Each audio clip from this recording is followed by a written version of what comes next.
Magandang araw po sa ating lahat, mga minamahal na mga kaibigan at mga minamahal na mga kapatid. Ako po si Pastor Title Munding Jr. Muli pong magbabahagi sa inyo ng salita ng ating Panginoon upang ipahayag ang kanyang kabutihan at ang kanyang kadakilaan, ang kanyang malalim at malawak na pagmamahal sa bawat isa sa atin.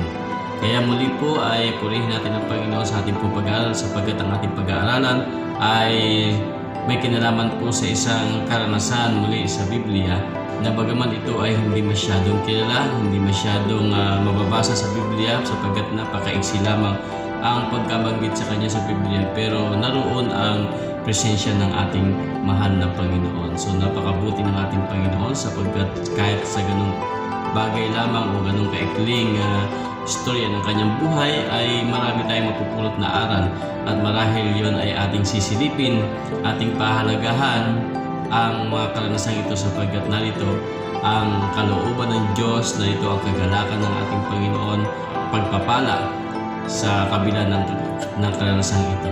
Ngunit bago po tayo magpatuloy, tayo po muna ay manalangin.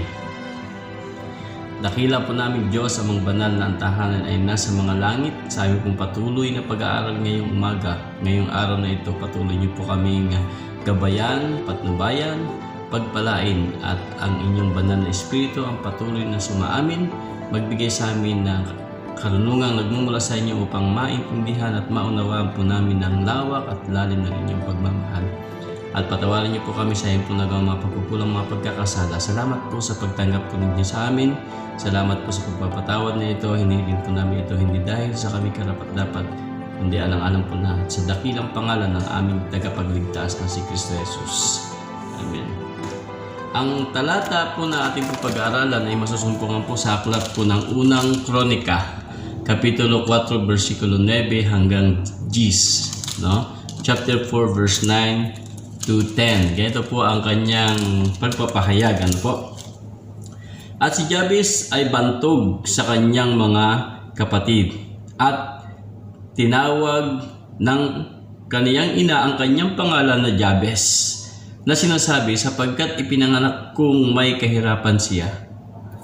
Verse 10, at si Jabez ay dumalangin sa Diyos ng Israel na nagsasabi, O ako naway iyong pagpalain at palakihin ang aking hangganan, at ang iyong kamay ay sumaakin, at ingatan mo ako sa kasamaan, na huwag akong maghirap. At ipinagkaloob ng Diyos sa kanya ang kanyang hinihiling.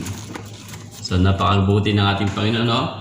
Dumalangin, nag-pray si Jabez, at ipinagkaloob naman ng ating pong mahal na Panginoon. Ang ating yung titulo ay kahalagahan ng panalangin, no?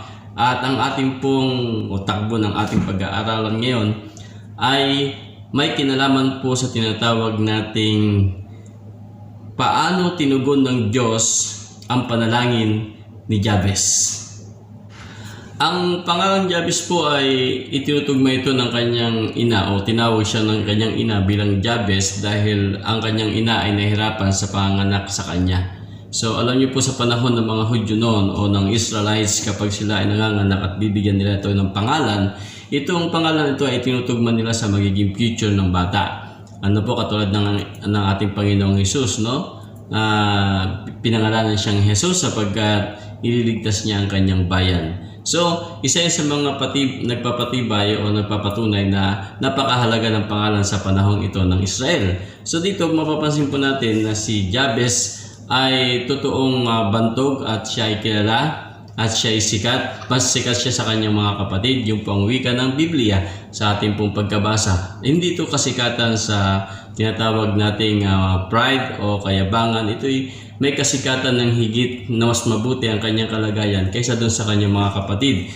Bakit po? Sapagkat ang kanyang pagtitiwala sa Panginoon ay gayon na lamang, at siya naniniwala sa Panginoon. Ang Panginoon ay makapangyarihan sa lahat, at ang Panginoon ay ipinagkakalob niya lahat ng kanya pong lahat ng mga kahilingan ng mga tao na katulad niya.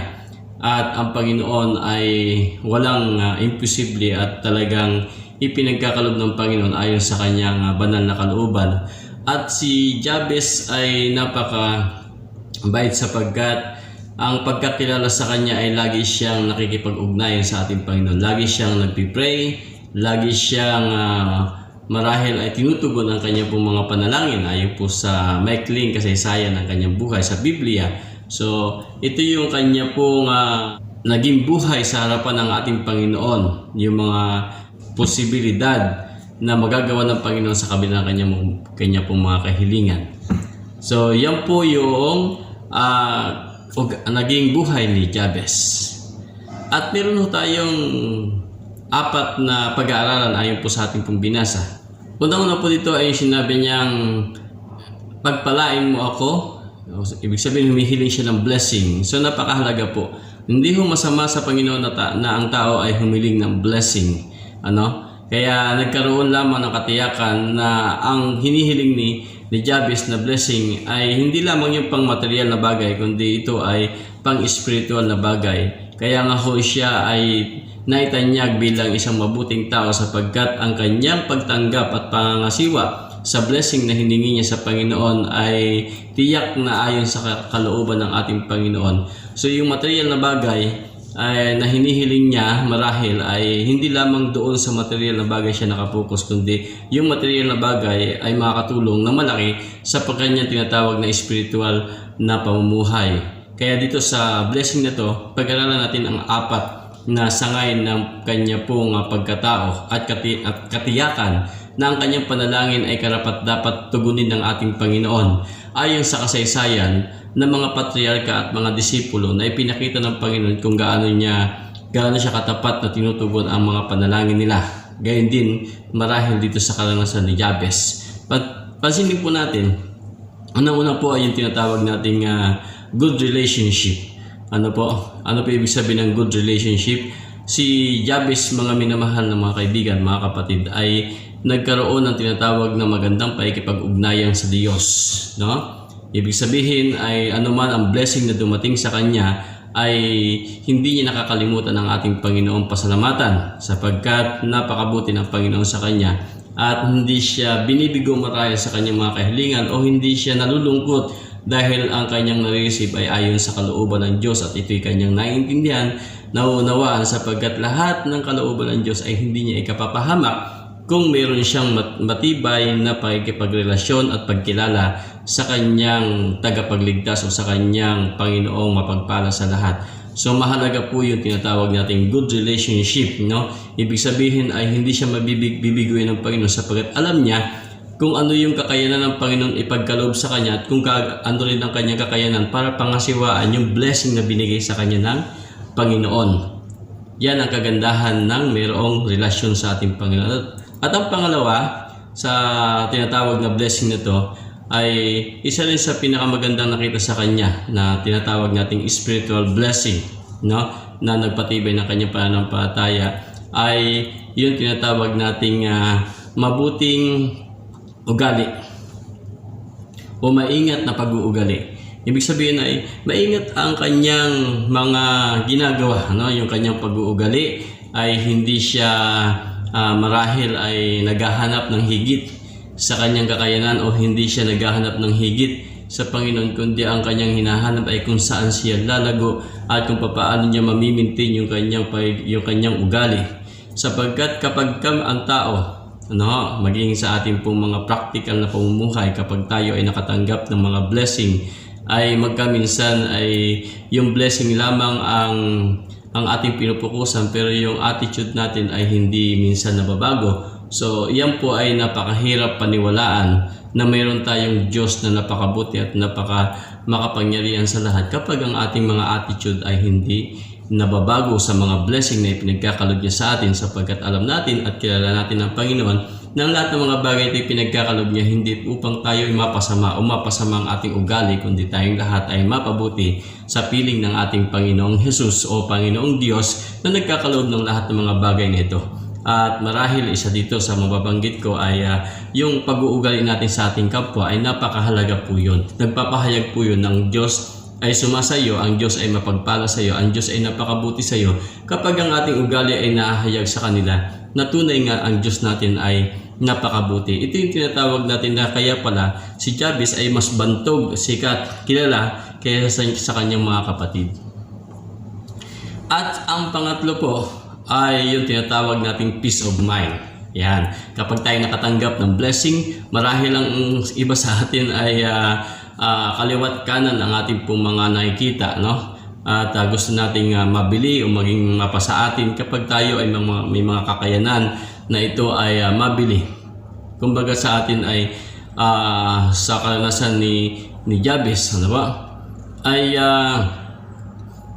maraming o hindi siya nag-isip na yung blessing ay gamitin niya doon sa hindi naman niya hiniling, no? At ang kanyang hiniling na blessing ay doon niya lamang ginagamit doon sa kanyang hiniling. Tayo mga tao ay may ugali tayo na kapag tayo nakatanggap ng blessing ay kung saan tayo tumitingin at ano-ano ang ating mga iniisip na bibilin at hindi naman doon sa hinihingi natin sa ating Panginoon. So, walang peace of mind. Ano? Dapat ho ay magkaroon tayo ng tinatawag na peace of mind para mas lalo tayong maging matibay, maging kilala ang ating pong kakayanan sa harapan ng mga tao, sa harapan ng Panginoon at mahayag ang ating Panginoon at maibigay natin sa Kanya ang papuri at kaluwalhatian sapagkat Siya ang makapangyarihan at pwedeng mag-ingat sa atin sa mga bagay ito. Magkaroon tayo ng peace of mind. Ang peace of mind nito ay hayaan natin ang Diyos, ang siyang manguna, ang Diyos o ang kalooban ng Diyos ang siyang masunod, hindi ang ating mga sarili sapagkat ito'y tanda ng pagsuko natin sa Kanya at inihahabilin natin ang ating buhay sa Kanya na sa kabila ng Kanyang mga pagpapala, ito'y makapag-iingat sa bawat isa sa atin. Amen. So praise the Lord, no? At ang pang-apat po, compassionate heart. Yan.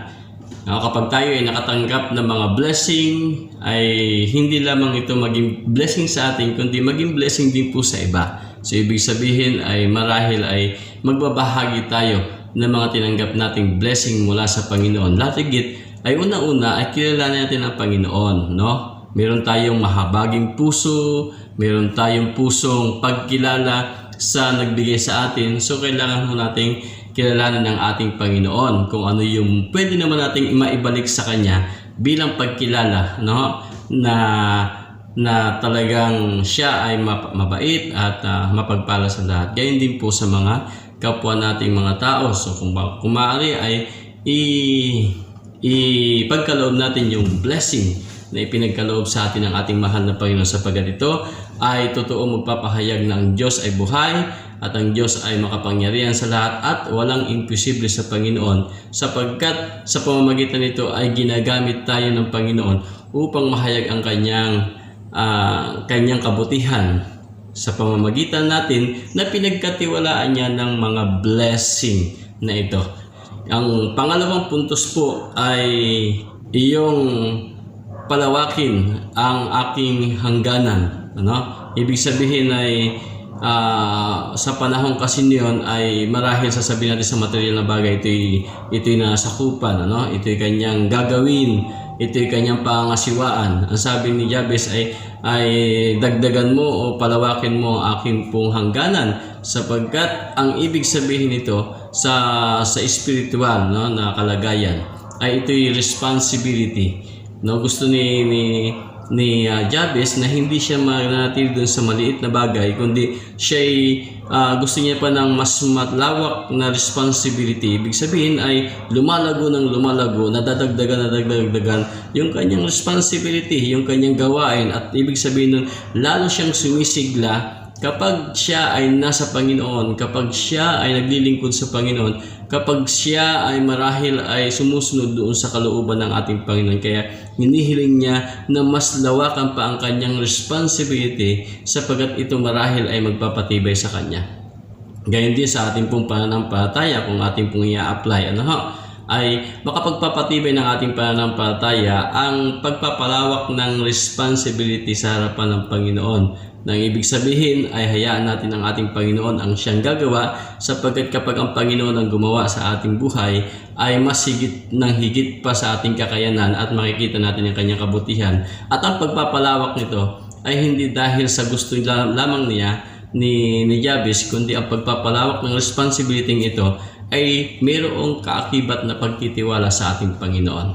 So, hindi siya stagnant, no? Kumbaga sa atin ay hindi lang tayo marunong umawit, kundi pinag-aaralan pa rin nating mag-share ng pabalita ng ating Panginoon na marahil tumulong sa mga tao, marahil ay pray o ibang kakayanan natin na posible na siyang magpapatibay ng ating pananampalataya at maglalarawan ng ating paglago sa ating pong paglilingkod, sa ating pong kilala sa ating pong mahal na Panginoon. At ang pangatlo po ay yung tinatawag natin na ang iyong kamay ay sumaakin. Yes, napakahalaga po nito. Na-realize marahil ni Jabez na ang kamay ng Panginoon ay napakahalaga sa panahong ito sapagkat mayroon na siyang pagpapalang tinanggap sa ating Panginoon at ang responsibility ay hindi niya gusto na siya ay hanggang ganun lang hanggang sa tumanda. Napakaliit lamang ng kanyang responsibility na tila bagang walang Diyos na nag-i-exist sa kanyang buhay, walang Diyos na everlasting yung kanyang karunungan na pwede niyang ipagkaloob sa kanyang mga lingkod. Upang ma-realize na ang Diyos ay napakabuti, ang Diyos ay makapangyarihan, ang Diyos o sa Diyos ay walang imposible.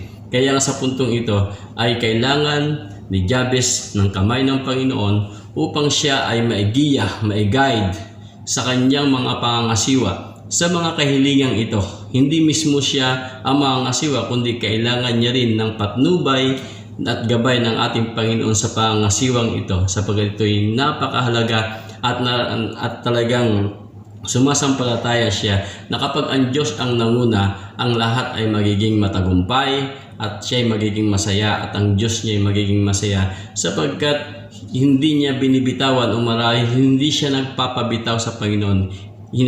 Kinakapitan siya ng Panginoon kung ano ang magiging maganda at ikabubuti ayon sa tinanggap niya sa ating Panginoon, ayon sa kanyang pagtitiwala sa ating Panginoon.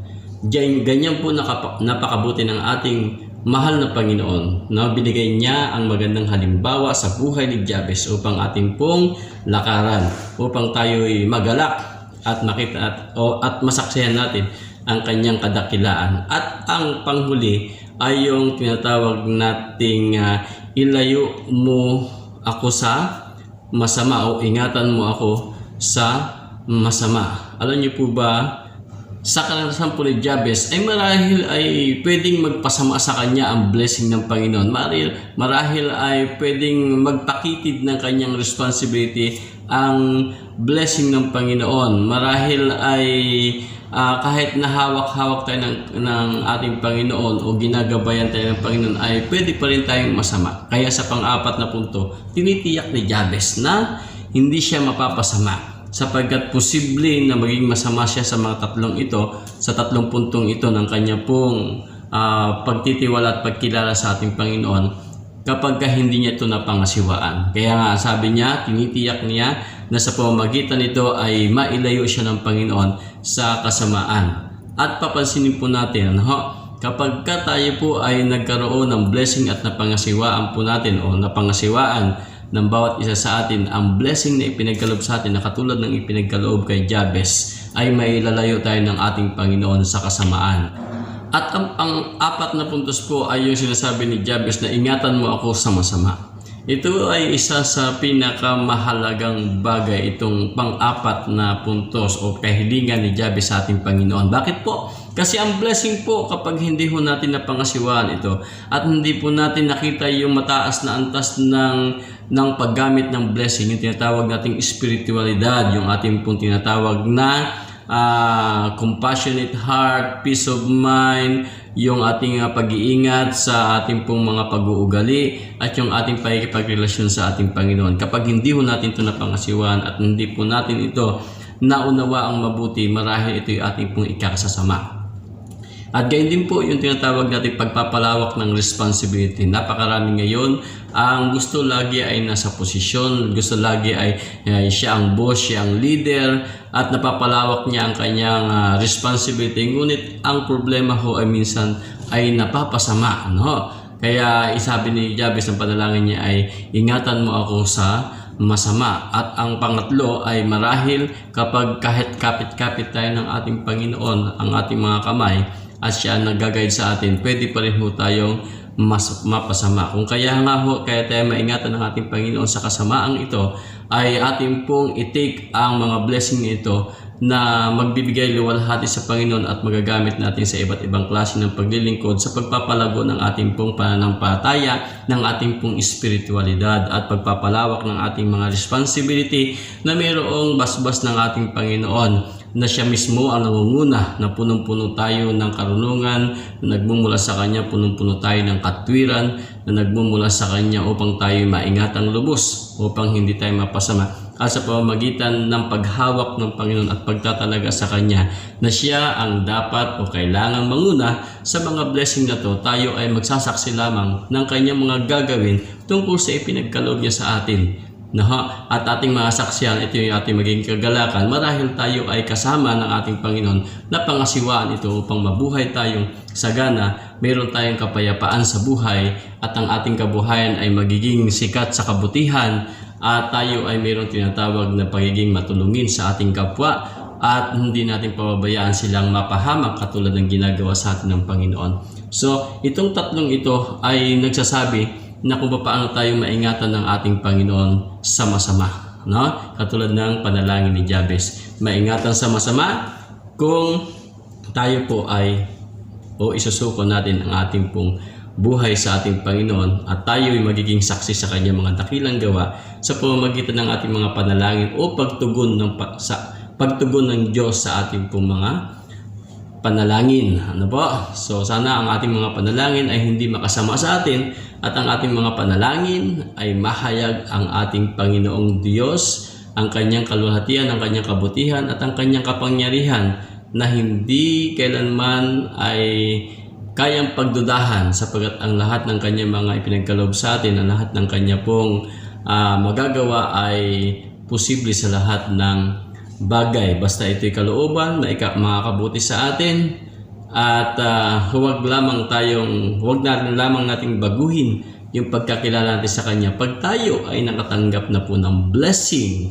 Huwag nating baguhin ang ating pong pagtingin sa Diyos kapag tayo ay may mga malalawak na mga responsibilidad. Tayo naging presidente, tayo naging director o anuman, tayo po yung naging pastor, tayo naging elder o tayo naging officer, ay naway huwag natin ito ikapahamak. At gayon din, samantalang isinusuko natin ang ating po mga sarili sa ating Panginoon, isuko po natin ang buo upang hindi tayo mapahamak. Kaya natin ang Diyos ang maggabay sa atin, kaya natin ang Kanyang banal na kalooban ang siyang masunod, hindi po ang ating pong mga sarili, sapagkat napakahalaga na tayo ay makaunawa ng mga bagay nito, sapagkat dito ay mapupuspos tayo ng karunungan at katwiran at kabanalan ng ating Panginoon, at tayo Kanyang may ingatan sa lahat ng bagay na makakasama para sa atin. Kaya nga sa huling pangungusap na ito ng Biblia sa kasaysayan ni Jabez ay yung tinatawag nating upang huwag akong maghirap. Ito ang pinaka mahirap sa ating po buhay kapag tayo ay nawala sa Panginoon, manatili tayo sa kahirapan, at maghihirap pa rin tayo hanggang sa kamatayan, hanggang sa pagdating ng Panginoon ay maghihirap pa rin tayo. So, kailangan po natin na hilingin sa ating Panginoon na ang Kanyang mga kaloob nito, na ang Kanyang mga pagpapalang ito ay hindi magbigay sa atin ng kahirapan sa kinabukasan, o hindi magbigay ng kahirapan sa ating pong mga kapwa, o hindi ito magbigay ng kahirapan kung kanino man, kundi ito'y mapuspos ng kapayapaan, magandang pakikipagrelasyon, magandang pag-uugali, at merong mahabaging puso o mapagpatawad o isang bagay na makapagpapaligaya sa harapan ng ating Panginoon at sa mga tao na kinauuhawan ng maraming tao ngayon ang ugaling ganito na katulad ng panalangin ni Jabez. So, dahil dyan mga minamahal na mga kaibigan, mga kapatid, ay dalhin po natin ang ating mga sarili sa harapan ng Panginoon. Saksihan po natin ang Kanyang mga dakilang gawa upang ang ating mga kahilingan ay tapat at angkop sa ating pong mga pangailangan, At sa pagtugon ng Diyos sa ating pong mga pangailangan, tugunin din po natin na may katapatan kung saan natin ito gagamitin at kung saan ito pwedeng makatulong sa ating pong spiritual na kalagayan. Kaya nga ho, si Jabez, kaya siya naging bantog. No? Kaya tinugon ng ating Panginoon ang kanyang mga panalangin sapagkat ang kanyang panalangin ay angkop at tama sa paningin ng Diyos. Angkop at tama sa paningin ng mga tao ang kanyang panalangin. Ito'y totoong pagpapala. Hindi pagpapalang mismo lamang siya ang matatanyag, kundi ang Panginoong Diyos ay matatanyag sa kanyang mga pangungusap ito at kanyang tinutupad ito ayon sa kanyang mga panalangin. So manawa ay maging gayon din po tayo mga minamahal na mga kaibigan at mga kapatid. Kung gusto po natin ng isang masayang pamumuhay sa piling ng ating Panginoon, tayo po ay sumampalataya, tayo po ay magtapat sa ating Panginoon, tayo po ay magtiwala sapagkat walang imposible sa Diyos. Ang ating mga panalangin, ang Diyos ay nagiging masunurin sa ating mga panalangin kung hindi natin ito ikapapahamak. Kung ipakapapahamak man natin ito, marahil ay malabo ng maulit. Sapagkat ayaw ng Diyos na mga tao ay mapahamak. Kayo at ako ay mahal ng Diyos. Hindi niya tayo pababayaan, tayo po'y laging manalangin sa Kanya. Manalangin na may katapatan, manalangin na may katuparan, manalangin na may pananampalataya, at manalangin kung ano po ang kailangan natin. Hindi lang po pang material na bagay, kundi gayon din po sa spiritual na bagay. Pagpalain po tayo sa ating pong pag-aaral na ito. Magandang araw sa ating lahat. Sumayin niyo ang patnubay at pag-iingat ng Panginoon at sumaating lahat ang pagpapalang ito. Tayo po manalangin. Panginoon po namin Diyos, salamat po ng marami sa inyo pong pangungusap muli at bilang paalala sa amin na mayroong tunay na Diyos na buhay na katulad ninyo na nagbibigay ng mga pamamaraan upang magkaroon kami ng kalakasan ng aming pananampalataya at magamit namin ang mga kaloob na ito, ang mga blessing na ito nagbumula sa inyo sa ikatitibay ng aming pananampalataya, sa pagpapalago ng aming pong pananampalataya at pagkilala sa inyo, ng aming pong spiritualidad na inyo pong ipinagkaloob sa amin. Panginoon, patuloy niyo po kaming ingatan, gabayan, at gayon din Panginoon, pagalingin kami sa inyong mga karamdamang pisikal, gayon din po sa aming pong spiritual, upang lubos naming masundan ang inyo pong banal na kalooban. Magkaroon kami ng pagbabago na ang inyong kapangyarihan ay mahayag sa aming buhay, ang inyong karakter ay mahayag sa aming buhay, hindi ang aming mga sarili. Upang kami, Panginoon, ay magkaroon ng pag-asa sa buhay na walang hanggan na inyo pinangako sa amin pagkatapos ng buhay namin sa mundong ito. Inaasahan po namin ito at sinasampalatayanan po namin ito na amin na pong tinanggap at muli po namin tatanggapin pa sa pangalan ng aming tagapagligtas na si Kristo Jesus. Amen.